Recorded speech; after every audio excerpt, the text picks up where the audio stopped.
away from.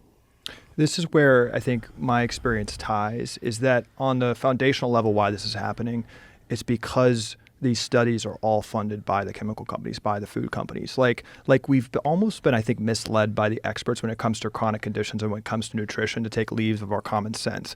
Like, do we need to wait for a double-blind, placebo-controlled, human randomized control study to know whether 0.5% of our brains being plastic is a good thing right now? That's the reason data is showing. Do we need to have a human randomized control 10-year study to know whether an herbicide like glyphosate that's being sprayed on almost all of our food and our children's food, that people have to wear hazmat suits to spray and kills every single organism in sight? Do we need to wait for a study? We've just as the medical system is siloed, we've siloed all these questions and just taken leave of our common sense. Like animals in the wild, wolves in the wild are not getting like chronic rates of obesity, diabetes, metabolic dysfunction. Like we're born with an innate sense of knowing what's good for us, of knowing that the sun is good, of knowing that steak is good, that broccoli is good. We can't overeat those things. The problem is we've been lied to by the professors at Harvard, at Stanford, at Tufts Nutrition School, that I believe are essentially, from my experience, PR for the food industry and the pharmaceutical industry that accepts all these things as a given.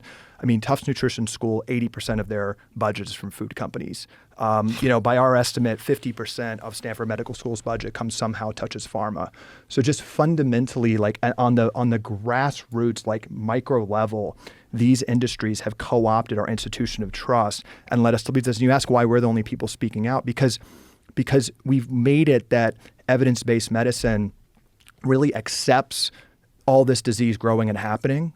And 95% of medical spending right now is on disease once it's happened. It's on managing conditions.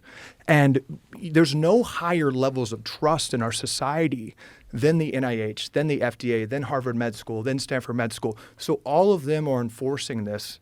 And then it's really just interesting where their emphasis is. Like I was just reading the other day that California, the medical board, is checking the licenses of doctors, putting them under review if they write 5 vaccine exception notes. You literally are like on the verge of losing your license if you even go outside the orthodoxy on vaccines. But where is that level of emphasis? Where is that level of focus? Where is that level of rigor around metabolic health for kids, around nutrition for kids, right? I think it is a big deal, like of kids getting polio, but like 50% of teens are obese or overweight right now. Like we have prediabetes skyrocketing. Like the medical system knows how to focus on something. They know how to tell Congress that there's no cost too high for something. Like when it comes to pharmaceutical interventions, we're bankrupt the country with interventions once people get sick.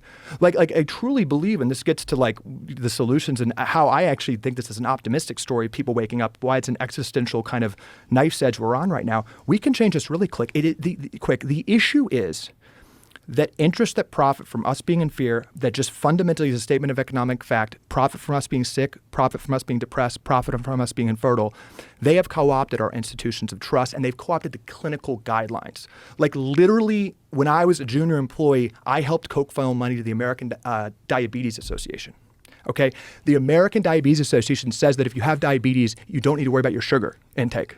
They say it's not tied to food. Right? That the is American so Academy of crazy. Pediatrics right now is saying that if your child is overweight, slightly overweight, 12 years old, dietary interventions don't wait. It says do not wait to see if dietary interventions work. Ozempic. It's now being studied on 6 years old. The American Psychiatry Association, right? The psychiatrist, the standard of care. If your child is a little sad, SSRI, immediate intervention. Right? SSRI rates have doubled among high schoolers in the past 5 years, right? If your child's a little fidgety, the standard of care, right? It's not asking whether they're in the sunlight, not asking if they're too sedentary, not asking if they're being force-fed ultra-processed food, which would make any animal crazy if we subject them to what kids are subjected to. No discussion of that. It's just not in the clinical guidelines. So these doctors, these good people like Casey, go into the medical system. We're this magnet for smart people. We get them in for the right reasons. There's easier ways to make money, but they come in and they get saddled with one skill, they get saddled with a bunch of debt, and then they're realizing this is a rigged system. Few people, unfortunately, had the courage like Casey to drop out. I thought she was an idiot. I was like, what are you doing? We were kind of brainwashed to do the traditional system. I couldn't believe it. We didn't talk for a year. But it just is hard for people to understand that you can walk away from this because our society stamps these credentials on people. Like, what's better than being the dean of Stanford Med School. The dean of Stanford Med School right now was Casey's same specialty, head and neck surgery. And the way you rise up in medicine is you do a specialty, you focus on a couple inches of the face, and then he focused on a fellowship on an even narrower part of the body. Like that's how you rise up. You've siloed the situation. Anything that's not siloed is considered not scientific, is considered wacky. They've called us the woo-woo caucus, talking about these nutritions. The medical system enforces this siloed view where diabetes, heart disease, depression, kidney disease, cancer, they're all separate things. If you have those conditions, you're seeing 5 separate doctors, they aren't speaking to each other. That's very profitable, very problematic. So the solution is truly just having the clinical guidelines of how diseases are assessed and how they're intervened changed to following the science, which is these are metabolic conditions. 90% of the U.S. medical budget is tied to managing preventable and reversible lifestyle conditions. If we had